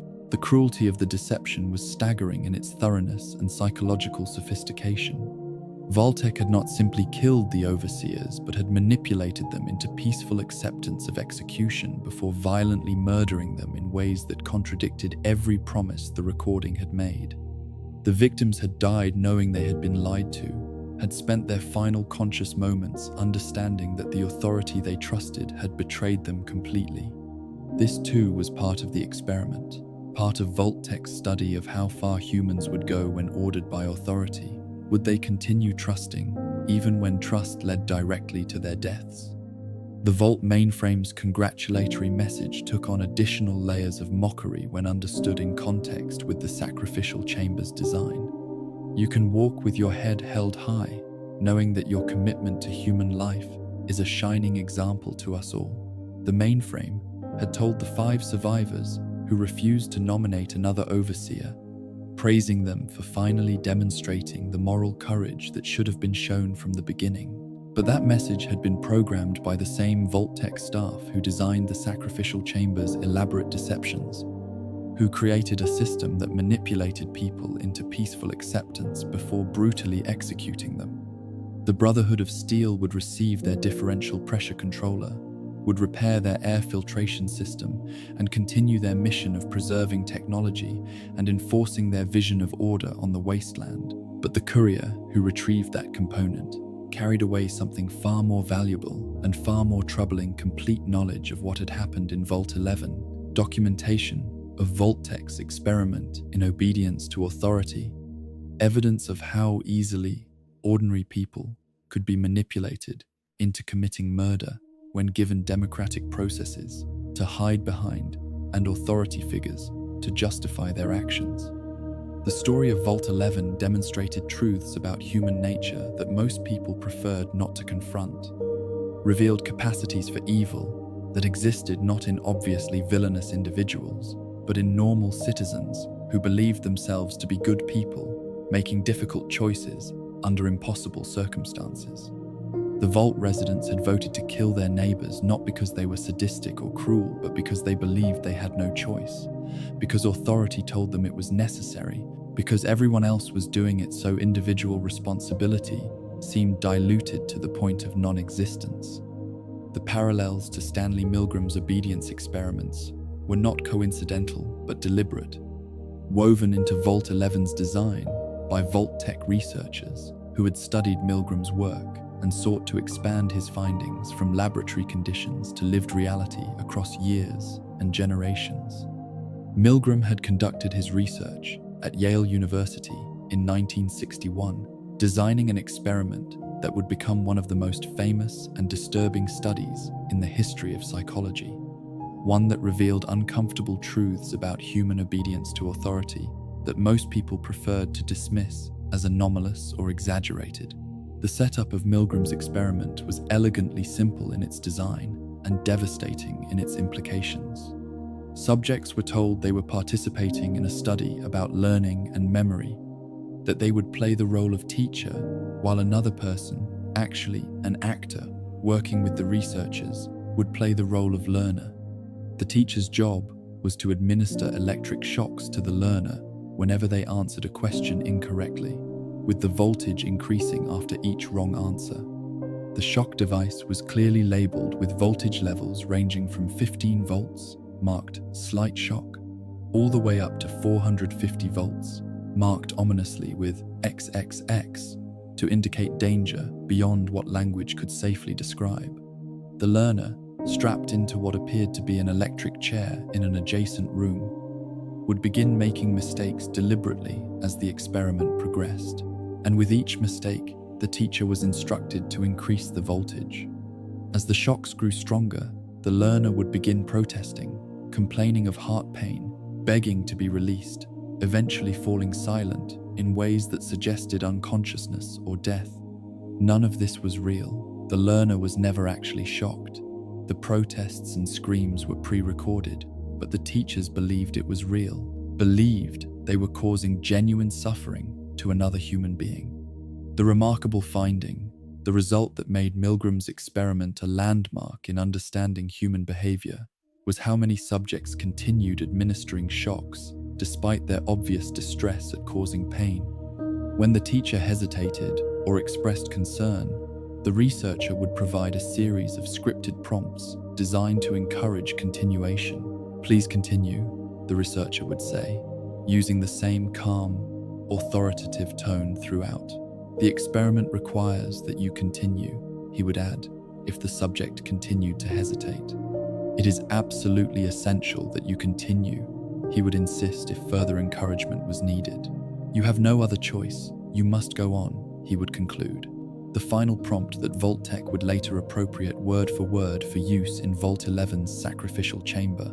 65% of Milgram's subjects administered the maximum shock of 450 volts, continuing to press the button even after the learner had fallen silent, even when they believed they might be killing someone, even when their own moral judgment screamed that what they were doing was wrong. They continued because an authority figure in a lab coat told them to continue, because the experiment required it, because they had agreed to participate and felt obligated to see it through. The subjects were not sadists or psychopaths, but ordinary people, teachers, postal workers, engineers, salesmen who, under normal circumstances, would never deliberately harm another person. But these were not normal circumstances, and that was precisely Milgram's point. When people were placed in situations where authority figures gave them permission to harm others, where the responsibility for their actions could be shifted to someone else, where the social pressure to comply was strong enough, the majority would commit acts they would otherwise find unconscionable. The implications were staggering and deeply troubling, suggesting that the horrors of the Holocaust and other instances of systematic atrocity were not the result of uniquely evil individuals, but of ordinary humans, following orders in systems that encouraged obedience over moral reasoning. Vault 11 represented Milgram's experiment, expanded from a single session lasting an hour to a social system operating across 18 years and multiple generations of leadership.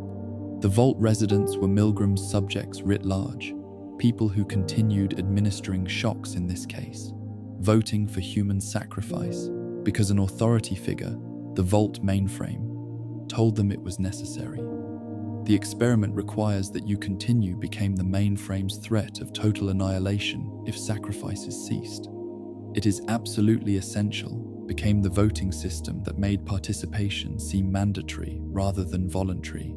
You have no other choice became the shared delusion that one death per year was preferable to mass extinction. The difference was that Milgram's subjects could walk away after an hour with the knowledge that no one had actually been harmed, that their willingness to inflict pain had been documented but not actualized, that they could learn from the experience and presumably make different choices in the future. Vault 11's residents had no such reprieve. The people they voted for actually died, were actually murdered in the sacrificial chamber, actually suffered the consequences of democratic participation in ritualized killing. And they continued doing it year after year, election after election, sacrifice after sacrifice, until the system finally collapsed under the weight of its accumulated evil. The literary parallel to Shirley Jackson's short story The Lottery was equally deliberate, equally central to understanding what Vault 11 represented and why its story carried such power. Jackson had published her story in 1948, nearly a century before the Great War, and it had immediately provoked intense reactions from readers who recognized in her fictional town something uncomfortably familiar about their own societies and their own capacity for normalized violence. Jackson's story described a small American town where residents gathered annually to conduct a lottery that determined which community member would be stoned to death by their neighbors. The ritual had been maintained for generations, so long that no one could remember when it started or why, though various characters offered vague justifications about ensuring good harvests and maintaining social order. The lottery was conducted with the same casual efficiency as any community event, with residents chatting pleasantly while waiting for the drawing, children gathering stones in preparation for what would follow. The whole process normalized to the point where it seemed no more remarkable than a church social or town council meeting. The story's power came from its matter-of-fact presentation of horror, the way it depicted ordinary people committing extraordinary evil through collective action that distributed responsibility so widely that no individual felt particularly culpable. When Tessie Hutchinson drew the marked slip of paper that designated her as the lottery's victim, her protests that the selection was unfair were dismissed by her neighbors, her friends, even her own family members, who immediately picked up stones and began the killing. Her husband told her to be a good sport about it. Her children participated in her execution alongside everyone else. The community closed ranks around the ritual, prioritizing tradition and collective action over individual human life. Vault 11 was the lottery made real, transformed from cautionary fiction into Vault Tech's experimental reality. The annual overseer election served the same function as Jackson's lottery, a ritualized selection of a community member to be killed for the supposed benefit of everyone else. The voting process provided the same distribution of responsibility that stone throwing provided in Jackson's story, allowing each Vault resident to tell themselves that they were just one voter among many, that the decision was collective rather than individual, that everyone shared the guilt so no one bore it completely. The corruption that infected Vault 11's electoral system, the voting blocks, the bribery, the sexual coercion, the targeting of specific individuals through political manipulation, represented the natural evolution of a system that asked people to vote for murder while pretending they were engaging in normal democratic processes. Of course, the elections became corrupt because the entire premise was corrupt. Of course, people tried to game the system to protect themselves and target others, because the alternative was accepting equal vulnerability to being randomly murdered by their neighbors. Of course, the Justice Bloc emerged as a dominant force that exploited the system for power and personal gratification, because any system based on ritualized killing would attract and empower those most willing to participate in and benefit from that killing. Catherine Stone's resistance to this system, her refusal to participate in the fiction that overseer elections were anything other than murder, represented the same moral clarity that Tessie Hutchinson demonstrated when she protested the unfairness of the lottery. Both women recognized that collective participation in evil did not make evil acceptable, that democratic processes applied to murder did not transform murder into something legitimate, that tradition and social pressure should not override basic human decency and respect for life. And both women were destroyed by the systems they challenged, sacrificed by communities that preferred comfortable compliance to uncomfortable moral reckoning. The question of individual versus collective responsibility lay at the heart of both Milgram's experiment and Vault 11's tragedy, representing the central moral dilemma that made the story so powerful and so disturbing. When everyone participates in evil, when responsibility is distributed across an entire community through democratic voting or collective action, does individual guilt disappear, or does it actually intensify through the knowledge that each person chose to participate rather than refuse? The Vault residents wanted to believe that collective responsibility meant no responsibility, that voting to sacrifice someone as part of a group made them less guilty than if they had personally murdered that person. This was the psychological mechanism that sustained the sacrifice system for 18 years. Each voter could tell themselves that their single ballot made no difference, that the outcome would have been the same whether they voted or abstained, that their participation was essentially meaningless in the larger calculus of democratic decision-making. But this was a lie, a comfortable fiction that allowed good people to commit terrible acts without confronting their own moral culpability. Every vote mattered. Every voter made a choice. Every participant in the system bore individual responsibility for the collective outcome. The fact that others were voting too did not absolve anyone of guilt for their own choice. The fact that the system made participation seem mandatory did not eliminate the agency each person exercised when they went to the polls and selected someone to die.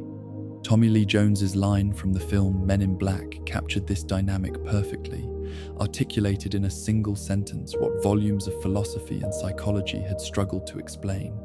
"A person is smart," his character said, "but people are dumb, panicky, dangerous animals."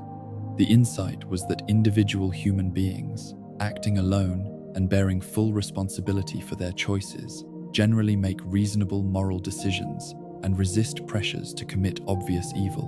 But aggregate those same individuals into groups, organizations, corporations, or governments, and suddenly, moral reasoning deteriorates, responsibility becomes diffused, and actions that no single person would endorse become policy through collective decision-making. This pattern repeated throughout human history and across all scales of organization. Small companies where everyone knew everyone else maintained relatively high ethical standards because individual accountability was clear and personal relationships created moral obligation. Large corporations, where decisions were made by committees and responsibility was distributed across departments and hierarchies, committed routine atrocities because no single person felt responsible for outcomes that resulted from collective processes.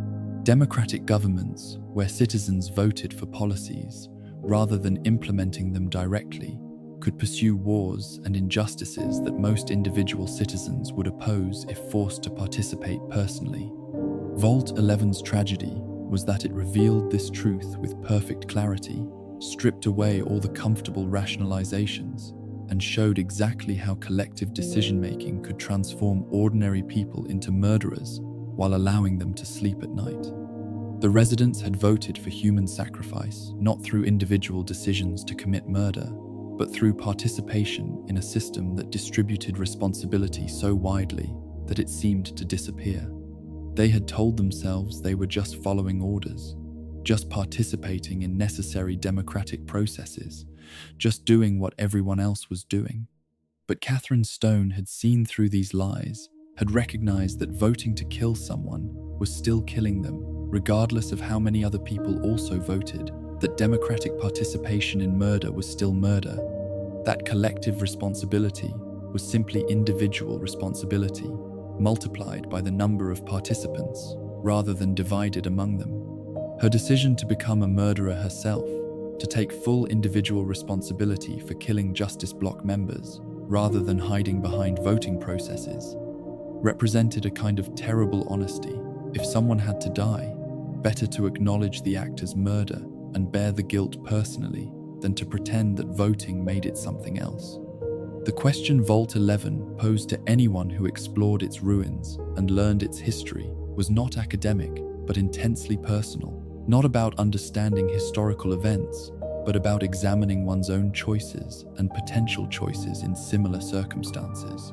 The story demanded that each person who encountered it ask themselves what they would have done, how they would have responded, whether they would have found the courage to refuse, or would have participated in the system like the vast majority of Vault residents. Would you have voted in the overseer elections?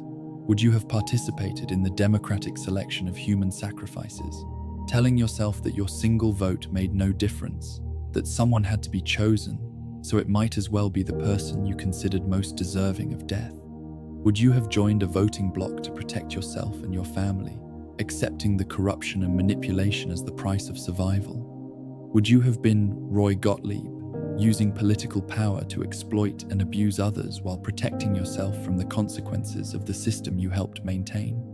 Or would you have been Catherine Stone, recognizing the evil of the system and attempting to destroy it through whatever means were available, even if those means included murder and self-sacrifice? Would you have been Voice One, surviving when others died and carrying the burden of witnessing and testifying to evil even when testimony brought shame and isolation? Would you have been among the final five who chose to refuse? To say no to the mainframe's demands even when refusal might mean death? The uncomfortable truth suggested by Milgram's research and confirmed by Vault 11's history was that most people, placed in those circumstances, would have participated in the sacrifice system. 65% of Milgram's subjects administered maximum shocks when ordered to do so by authority. Similar percentages likely would have voted in Vault 11's elections, would have justified their participation through the same rationalizations that sustained the system for 18 years, would have told themselves they had no choice, when in fact, they chose compliance over resistance every time they entered the voting booth. This was not a judgment of those individuals as uniquely evil or weak, but a recognition of how humans actually behave in extreme circumstances, how authority and social pressure and fear combine to override individual moral reasoning, how systems can transform good people into participants in evil through mechanisms that make each step seem small and justified even as they accumulate into atrocity. Understanding this about humanity was not excuse for participation in evil, but rather the foundation for resistance to it. Recognizing one's own vulnerability to such pressures was the first step toward developing the moral courage to refuse them. The wasteland that surrounded Vault 11's ruins 2 centuries after its collapse was filled with factions and organizations that demanded loyalty and obedience, that asked their members to commit acts they might otherwise consider wrong, that distributed responsibility through hierarchies and collective decision-making in ways that made individual accountability seem to disappear. The Brotherhood of Steel hoarding technology and killing anyone who possessed advanced weapons. The NCR expanding through military force and imposing their vision of order on unwilling communities. The Legion enslaving and crucifying in service to Caesar's vision of strength through brutality. The Institute kidnapping and replacing people with synthetic duplicates in the name of scientific advancement. Each of these factions could point to justifications for their actions, could argue that their ends justified their means, could claim that individual members bore no responsibility for policies made by leadership, could insist that participation in the organization's activities was simply following orders or fulfilling assigned duties. Each faction asked its members to do what Vault 11's residents had done, to surrender individual moral judgment to collective decision-making, to distribute responsibility so widely that it seemed to disappear, to commit acts in service to the organization that they would never commit as individuals acting alone. The lesson of Vault 11 for anyone navigating the moral complexities of the wasteland was clear and uncompromising. Question authority, always and constantly. Challenge systems that ask you to surrender moral judgment to collective processes. Refuse to participate in evil, even when participation is presented as necessary, even when refusal brings consequences, even when everyone else is going along.